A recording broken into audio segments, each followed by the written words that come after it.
anak ini mengalami satu tindakan kekerasan seksual secara bersama-sama. Pelaku yang melakukan tindakan tersebut itu berjumlah 2 orang. Dari kejadian yang keji seperti itu, bukannya kemudian bertanggung jawab atas tindakan yang dilakukan terhadap pihak korban, malah pelaku persetubuhan ini, pelaku pemerkosaan ini, itu malah melaporkan orang tuanya ke polisi dengan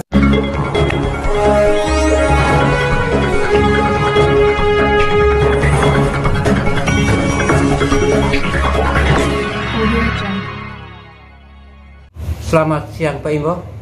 Selamat siang. Senang sekali pada saat ini kami dapat menemui Pak Indo tadi saya sempat ke Rumah Sakit Leona. Di sana kami menemui salah satu pasien yang dirawat di sana di ruang operasi. Setelah kami telusuri dari keluarganya bahwa orang telah melakukan proses hukum dan Pak Imbo lah sebagai kuasa hukum dari mereka. Oleh sebab itu kami mengetahui kronologi seperti apa sehingga pasien itu bisa berada di Rumah Sakit Leona saat ini. Baik. Oke.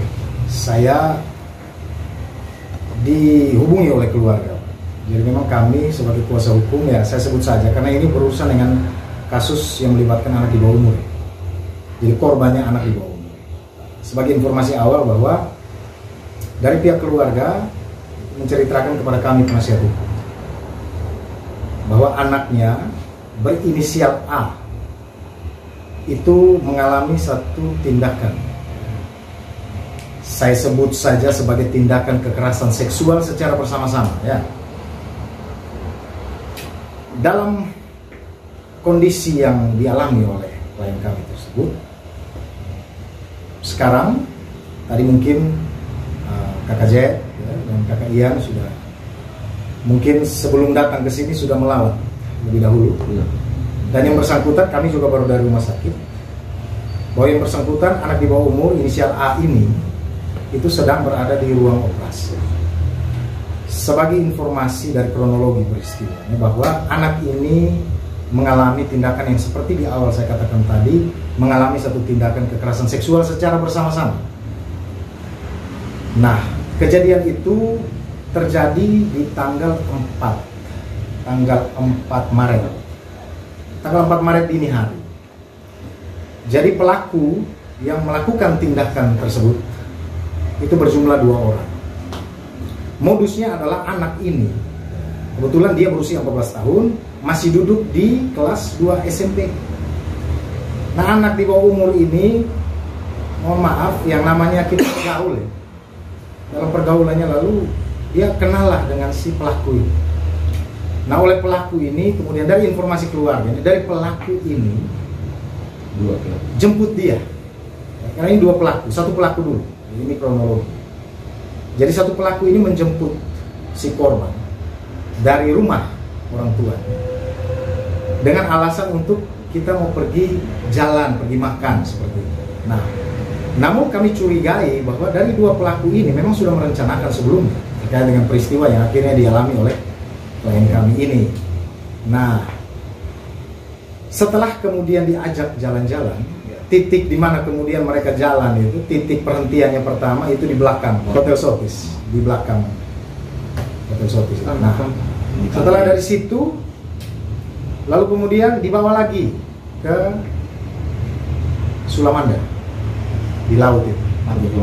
Pantai Sulamanda. Nah, setelah dibawa ke sana, anak ini dipaksa untuk meminum minuman keras, dan kalau tidak minum, si pelaku ini mengancam, kalau tidak minum saya pukul atau saya tikam kamu. Ini pengakuan dari anak. Ini cerita dari anaknya sendiri, dari si korbannya sendiri. Saya sempat bertanya, kamu kok tidak punya daya upaya untuk melawan? Kenapa kamu ikut saja? Ya, pada saat itu dalam kondisi dia dipaksa. Karena ini pelaku ini anak dewasa semua. Seperti itu. Jadi kalau tidak mau mengikuti apa yang mereka inginkan, mereka ancam dengan tindakan pemukulan, bahkan kemudian dengan ancaman untuk ditikam. Nah, akhirnya anak ini ikut saja. Minumlah. Ya, dicekokin minum, dipaksa dicekokin minum. Nah, sampai kemudian anak ini kan sudah dalam kondisi di bawah pengaruh alkohol. Dalam kondisi tidak sadar itulah kemudian si pelaku pertama, saya sebut saja inisialnya T ini, T atau J, mohon maaf nanti bisa dikoreksi, T atau J, membawa dia ke kos-kosan yang sudah dipersiapkan dan temannya sudah tunggu di situ. Begitu. Setelah kemudian korban dalam keadaan tidak sadar, lalu kemudian mereka mulai melancarkan aksi. Anak ini kemudian diperlakukan sebagaimana mereka mau dan dilakukan secara bersama-sama. Nah, dampak dari kekerasan yang terjadi terhadap anak ini kemudian ya kita tahu bersama.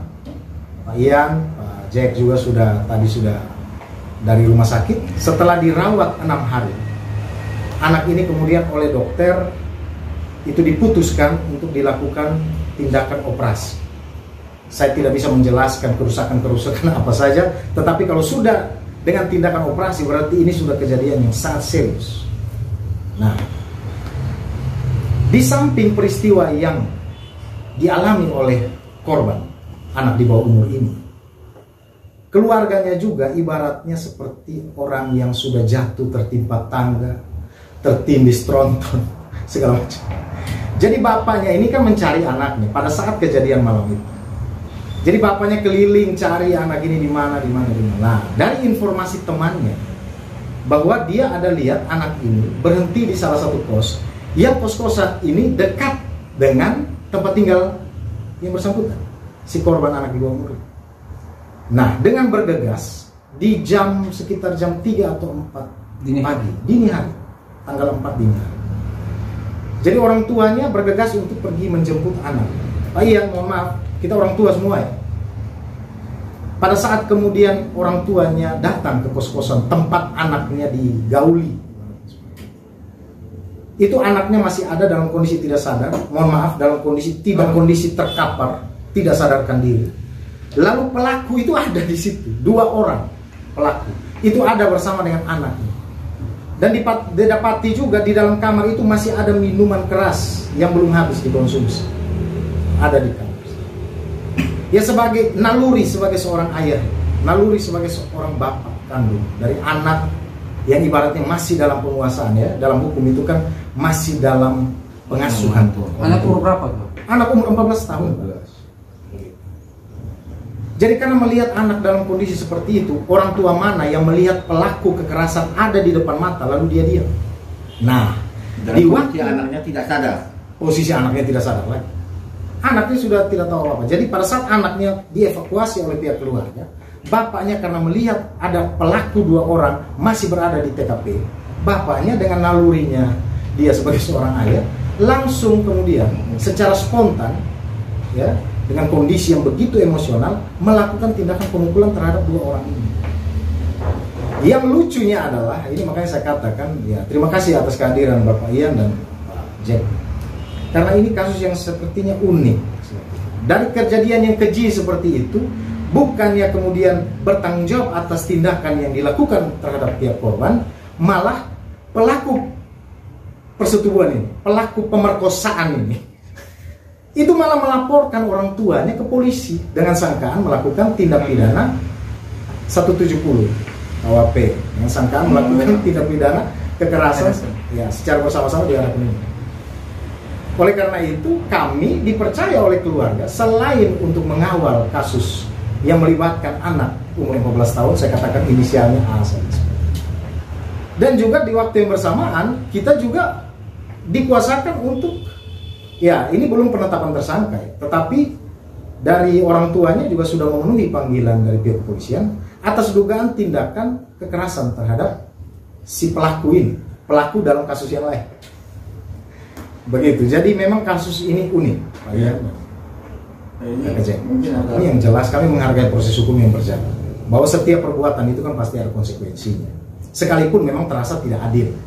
Namun ya dalam wilayah hukum setiap perbuatan yang kemudian menabrak aturan formil wajib dipertanggungjawabkan. Dan dari kami penasihat hukum ya karena kasus daripada tindakan kekerasan seksual terhadap anak di bawah umur ini sudah kemudian dilaporkan ke pihak kepolisian, dan kami juga ya tetap mendorong dari pihak keluarga agar pihak kepolisian mungkin lebih cepat memproses. Namun kami yakin dan percaya bahwa dari pihak kepolisian sendiri sudah sangat responsif, karena pada saat malam itu kejadian dari pihak keluarga langsung melaporkan. Dan terhadap bapak kandung yang karena emosi, tindakan spontanitas lalu melakukan tindakan pemukulan terhadap para pelaku ini, itu juga kemudian sudah dilaporkan secara resmi.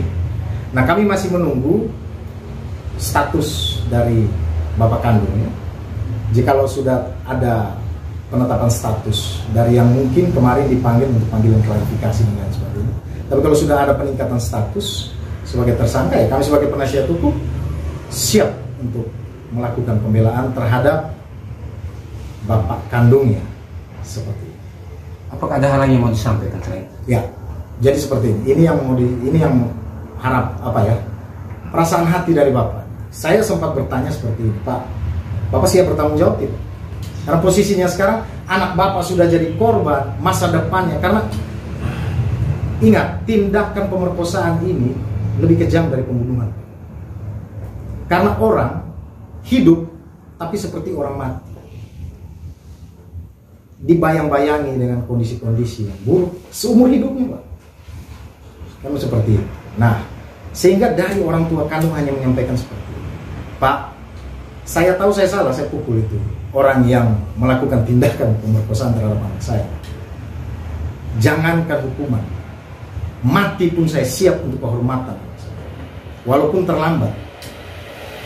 Mohon maaf, untung saja orang tidak pukul kasih mati. Minta maaf, ini kalau saya bicara naluri kebapaan saya juga jangankan ada kejadian itu, anak pulang terlambat saja bapak pasti naik pitam. Apalagi melihat anak tidak berdaya diperlakukan seperti itu. Jadi mungkin itu ya, dari bapaknya katakan ya siap bertanggung jawab, dan dia pasang badan, pasang jiwa raga hanya untuk Kalau bisa, ya.